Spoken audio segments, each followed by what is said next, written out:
할렐루야, 우리 친구들 반갑습니다. 오늘은 11월 11일 월요일, 하나님은 절대 악을 행하지 않으신다 라는 제목으로 욥기서 34장 1절에서 30절 말씀을 우리가 함께 나눕니다. 우리가 주말에 말씀을 묵상하셨을 거예요. 우리 주말에 말씀 묵상 잘 하셨죠? 네, 어떤 말씀 묵상했어요? 이제 32장부터 37장까지 누가 등장하냐면 엘리후라는 사람이 등장을 해요. 엘리후는요, 자, 앞서서 욥의 세 친구들, 욥도 어떤 사람이라고 했어요? 지식을 가진 지혜자라는 거죠. 그러니까 그 당시에 지혜자들이 모여서 논쟁을 하는데 당연히 어떤 일들이 벌어질까요? 구경하러 온 사람들이 있을 거란 말이죠.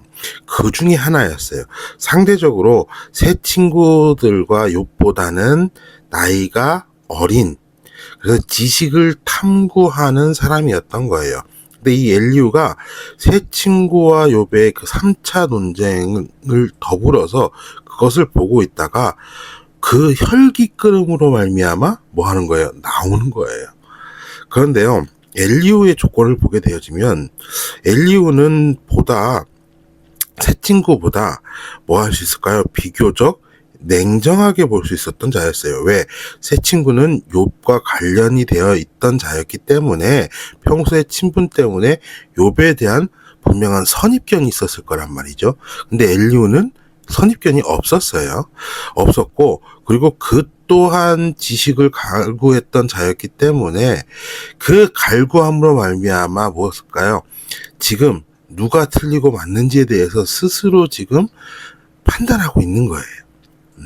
그렇기 때문에 더욱더 냉정하게 볼 수밖에 없는 것이죠. 그런데 그가 또 얘기하는 것은 결국 무엇이었어요? 우리 32장은요.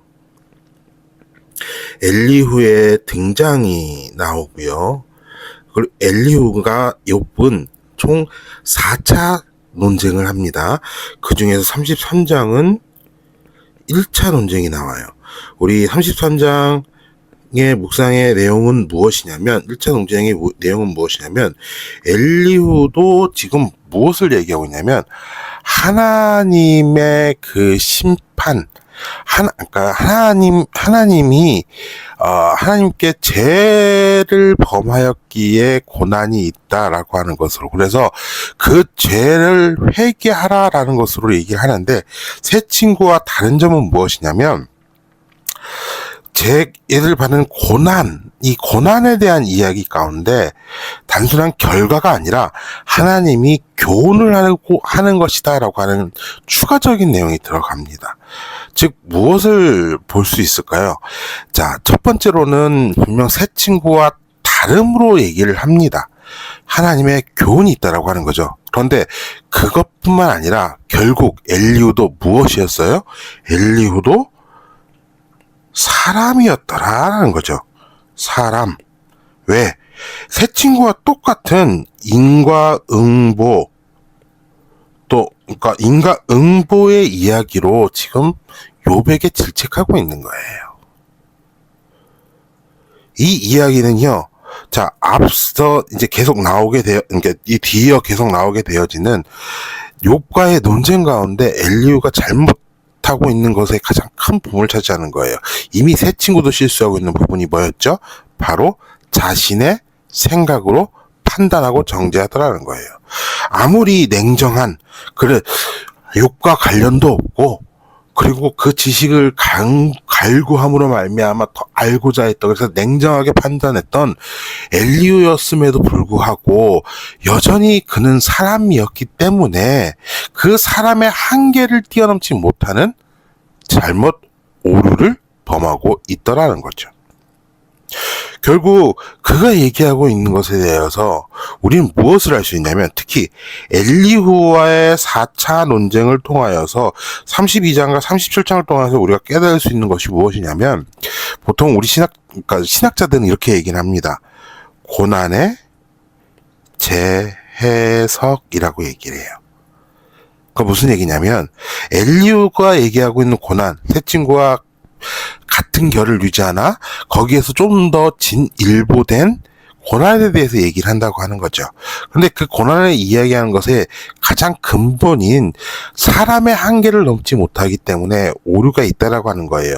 이것을 통해서 이 욥기의 저자는, 특히 하나님께서는 이 욥기의 이 엘리후의 논장을 통하여서 우리에게 무엇을 말씀하시냐면 고난이란 무엇인가라는 것을 말씀하시고 있다는 거예요. 그 중에 오늘 본문은 이제 34장은 무엇이냐면 2차 논쟁입니다. 이 2차 논쟁의 이야기는 결국 2차 논쟁의 이야기는 한마디로 표현하면 무엇이냐면 하나님은 심판주이시다라는 거예요. 반드시 심판하신다. 맞는 말이죠. 그런데요, 중요한 건 무엇이냐면, 자, 이것을 통하여서 우리가 한번 고난이라는 것에 대해서 다시 한번 생각해 보자라고 하는 거예요. 고난의 재해석이기 때문에. 여러분, 이것을 통하여서 우리가 든 질문이 무엇이 있을까요? 자, 심판이라고 하는 단어가 있어요. 여러분, 심판은 반드시 이루어진다예요. 심판은 반드시 이루어집니다. 반드시 이루어져요. 그런데 지금 여러분들이 사는 삶 속에서 심판이 이루어지고 있나요? 어쩌면 아니라고 얘기하시는 분들 많을 거예요. 우리 목사님께서 우리 어제 그 전도 우리 행복 나눔 축제를 했잖아요. 거기서 중요한 말씀하셨어요. 자, 왜 이 땅에 악인들이 있단 말이죠. 왜 악인들을 하나님께서는 심판하지 않으실까? 이것을 우리 삶 속에 보게 되어지면 특히 우리 친구들의 그 궁금증 가운데 하나님 믿지 않아, 예수님 알지 않아, 그리고 죄를 서슴없이 많이 저지른 친구인데도 불구하고 이 친구들이 어떻게 보면 더 잘 살아가요. 마치 자신들이 왕인 양, 그죠? 친구들을 괴롭히고 그 괴롭히는 것으로 자신의 쾌락을 얻는, 근데 그런 친구들이 동경의 대상이 되어지고 잘 나가는 것 같아. 그래서 그 친구들이 그 친구들을 따라가고자 하는 친구들 많잖아요. 어떻게 보면 그런 친구들을 보면서 우리는 왜 이런 친구들 심판하지 않으시지? 하나님이 정말 살아계신 건가라는 생각이 들다는 거죠.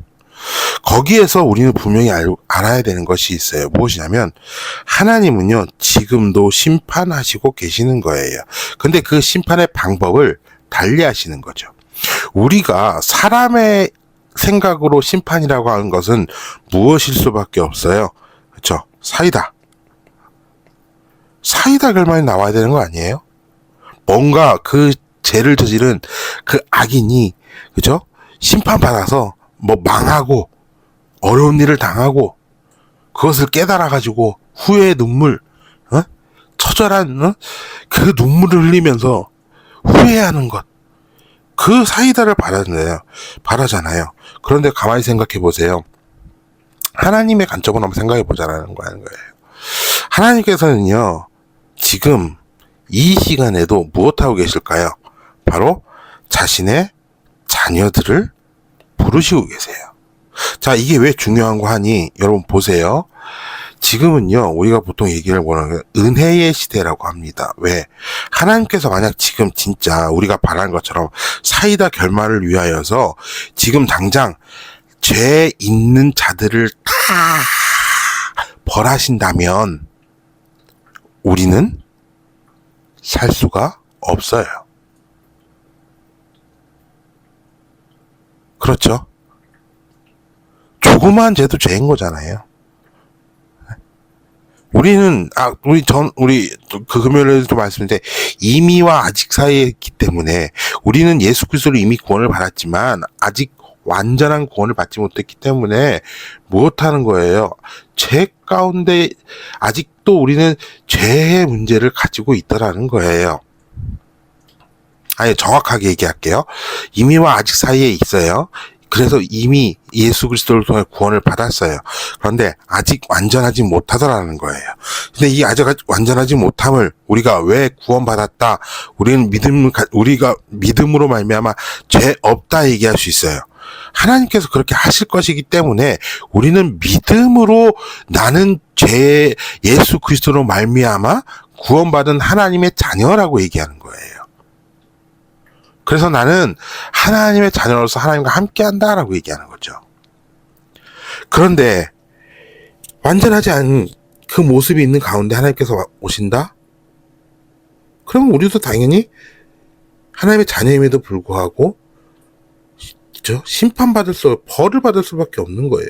그러기에 하나님께서는 무엇 하시냐면 은혜로서 자신의 자녀들을 부르시는데 자신의 자녀들이 다치지 않도록 자신의 자녀들을 위하여서 무엇하고 있는 거예요? 자, 알곡과 쭉정이의 비유 아시죠? 알곡과 쭉정이의 비유가 있어요. 예수님께서 밭을 지나가실 때 그 밭에 알곡이 있고 쭉정이가 있어요. 그것을 가지고 그 쭉정이를 뽑으라 할 때 놔두라고 하시는 거예요. 왜? 혹여나 알곡을 쭉정이로 생각해서 뽑으면 그 알곡들을 안타까워 하시는 거죠. 마찬가지예요. 우리들을 위하여 지금 뭐 하시고 계시냐면 하나님은 참고 계시는 거예요. 그런데 여기에 그 심판이 있다라는 거예요. 여기에서 우리가 분명히 깨달아야 되는 것은 무엇이냐면 이 시대의 하나님의 심판은 무엇이냐면 하나님과 관계함에 있는 거예요. 무슨 얘기냐? 자, 하나님이 관계한다라고 하는 것, 하나님이 우리의 모든 것을 하나부터 열까지 다 주관하셔서 정말 내가 원하는 것이 아니라 하나님께서 우리의 은혜 베풀으시는 것으로 하나님의 뜻으로 살아가게 하게끔 하기 위함은 우리에겐 축복입니다. 근데 그 축복이 우리는 인간적인 욕심으로 인간적인 모습이 아직 남아있게 뭐 하는 거예요? 고난으로 다가오는 거예요. 그렇기 때문에 이 고난이 뭐가 되는 거예요? 우리에겐 축복이 되는 거예요. 왜? 하나님이 관계하는 고난이기 때문에. 그래서 사도 베드로도 그렇고요. 사도 바울도 그렇고요. 고난 가운데 무엇이래요? 은혜로라. 고난 가운데 기쁨으로라. 하나님이 주시는 고난은 축복인 거예요. 그런데요, 악인들을 보세요. 악인들은 잘 되는 것 같죠? 왕성하게 그들이 아주 활발하게 되는 것 같아요. 그런데 하나님께서 관계하지 않으시는 거예요. 왜? 그것이 지금 이 시대 하나님의 심판의 방법인 거예요. 그렇게 죄를 더 쌓도록 하시는 거예요. 왜? 그것이 심판으로 말하면 죽음에 이르게 하기 때문인 거예요. 어제 우리 담임 목사님께서 말씀을 쓰레기통의 법칙이라 그랬어요. 정말 탁월한 비유죠. 여러분, 쓰레기통이 뭐예요? 죄가 계속 쌓여요. 하나님은 그걸 계속 보시고 계시는 거예요. 만약 하나님께서 그게 쓰레기통이 아니라 정말 보석을 담아두는 보석함이었다면 그 쓰레기가 티끌만한 쓰레기가 있더라도 하나님께서 뭐 하실까요? 그 쓰레기를 버리시겠죠. 그리고 아주 귀한 아주 멋진 보석함을 유지하게 두실 거예요. 그런데 그게 쓰레기통이거든요. 그러니까 거기에 쓰레기가 있어도 놔두시는 거예요. 다 찰 때까지. 하나님의 심판이 있을 때까지. 예수님이 다시 오시는 그날까지. 하나님의 관계하지 않음으로 말미암아 그들은 이미 심판을 받고 그 관계하지 않으심으로 말미암아 예수 그리스도가 다시 오시는 그날 하나님께서는 이제 방법을 달리하여서 정죄 그 죄로 말미암아 죽음에 이르는 그 사망에 이르는 그 심판을 받게 하시더라는 거예요. 그러므로 우리에게 있어서요, 고난이라고 하는 것, 이 고난 가운데 심판이라고 하는 개념을 우리는 잘 아셔야 돼요. 왜 악인들이 잘 되어지는가? 하나님이 관계하지 않으시기 때문에. 그들은 사기를 치고 사람을 죽이고 아무리 악한 짓을 하더라도 잘 되는 것 같이 보이는 것은 하나님께서 그것을 알고 계시고 그것을 심판하시는 방법인 거예요. 심판하시는 방법인 거예요. 관계하지 않으심. 여러분, 그것을 우리는 너무나 잘 이해해야 되는 거예요. 지금 엘리후는요, 욥에게는 하나님의 관계하심으로 그 고난, 하나님의 함께함으로 받은 고난이잖아요. 하나님의 함께함으로 고난을 받는 것에 대하여서 그는 지금 이 하나님의 심판의 방법을 이해하지 못하고 그들이 이해하고 있는, 사람들이 이해하고 있는 심판, 사이다 같은, 그래서 그 고난으로 죄로 벌을 받는 것만 바라보고 있고 그것으로 교훈을 삼고자 하는 오류가 있다라는 거죠. 그러므로 요약해서 얘기하면 하나님은 사랑하시기에 고난을 주십니다. 그 고난 가운데 우리는 기쁨으로 하나님이 주시는 사랑을 그 속에서 깨닫고 도리어 찬송으로 나아가는 거예요. 여러분, 그러므로 우리가 오늘 함께 말씀을 적용해 보시길 바라요. 자, 하나님은 어떤 분이세요? 심판하시는 하나님.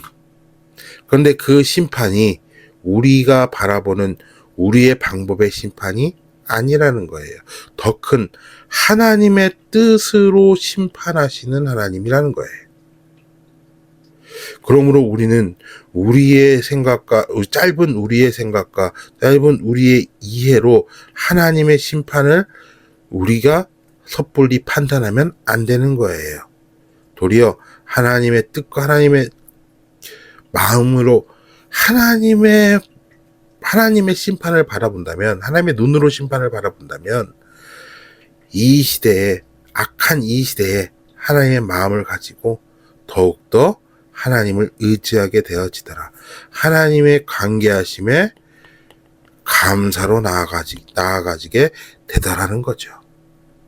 오늘 하루도 힘든 일이 있으십니까? 근데 그 힘든 일이 여러분 하나님과 함께함으로 힘들다면 하나님의 관계하심이 있는 거예요. 기뻐하세요. 내가 아니라 하나님의 일 때문에 힘드십니까? 하나님이 우리를 그렇게 만드시기에 우리는 감사하면 기쁨으로 나아가는 겁니다. 이를 위하여 우리 함께 기도합시다. 하나님, 나와 항상 함께 해주세요. 내가 잘못한 것이 있다면 하나님께서 알려주시고 그것을 바르게 잡아주시고 하나님의 관계하심으로 말미암아 이 땅에 받는 고난이 우리에게 유익이 됨을 고백하게 해주세요 라고 기도하는 우리 친구들 되길 바랍니다.